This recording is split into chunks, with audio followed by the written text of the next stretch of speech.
let's talk about Wicked. Part 1, I guess, technically, officially. I guess the biggest fucking flaw of Wicked. Part 1, technically. It's part 1, technically. Why would you take a 2.5 hour stage show, which is already pretty long, and then make a 2.5 hour movie that is only the first act? Unless, Act 2 has a weirdly short runtime?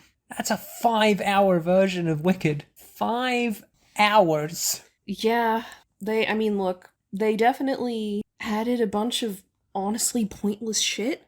Like, Elphaba not just going to school in the beginning. Like, they added in a weird entire, oh, I'm not going to school, it's my little sister, oh, I'm gonna do some random magic. But, like, she does the random magic in the production anyway. I think it was meant to be like, oh, her dad hates her, but like, we already knew her dad hated her. Yeah, we already knew. Yeah, like, that was already fairly established. I commented immediately after that it felt exactly like watching classic Doctor Who, when they're like, fuck, we need this to be 5 episodes. The Doctor stands on a landmine.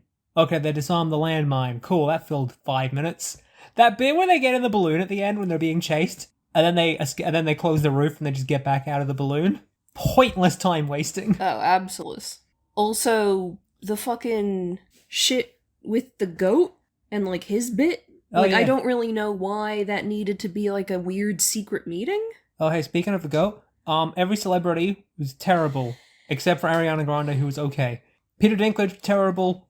Jeff Goldblum, terrible. Michelle Yeoh, good performance. I mean, well, she played Michelle Yeoh. I'm not sure if she can sing or, at least sing in English. Sorry, when I say they're terrible, I mean they're singing. I mean, Jeff Goldblum's performance as the wizard was fine, he can't sing clearly. Not sing. I don't know who hears him speak and says, let's put him in our musical. Ariana Grande was fine. Yeah, but like, fine. Technically, she was very good, and that she hit all the notes and they were correct and stuff, but look, we've been talking about this for weeks.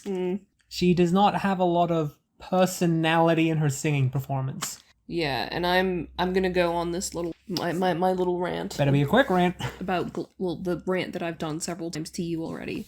Okay, so Glinda, the whole point of her character growth is that she goes from being this like shallow, like way too concerned with the perception of others, and like that's kind of, you know, like the opposites thing with Elphaba, because she's just herself and she's never pretended to be anything but herself. Like that falsetto and shit that Glinda does is all part of like this fake persona that she puts on. And then in songs like Popular, where you see her become like a little bit more controlling, which is, you know, not this persona that she puts on, it's a bit of more of who she really is, you hear a lot more silly, growly, like way more expressive stuff. And Ariana Grande just does not do that. Like, she's clearly not willing to be silly or stupid for the sake of the production. No, she sings like a very professional pop star and doesn't...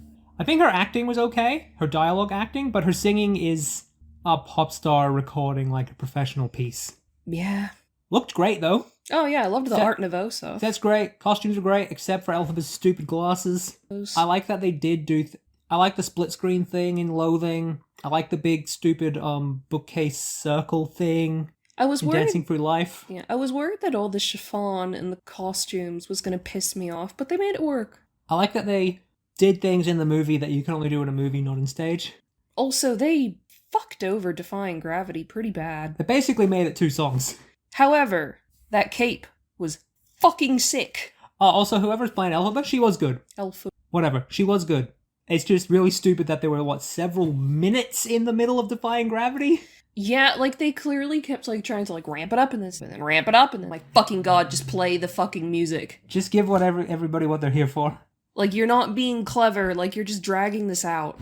And then when we actually got to, like, the high point, honestly, it just felt disappointing. It's like, you should have given this to us, like, 4 minutes ago. It's worth seeing for the spectacle, but it's no substitute for an actual show, and if... It's always touring semi-regularly in most cities, right? Yeah, it pretty much always going somewhere. Once or twice a decade. Like, I'm pretty sure it's in Perth at the moment. See it next time you can. Sure. If you can.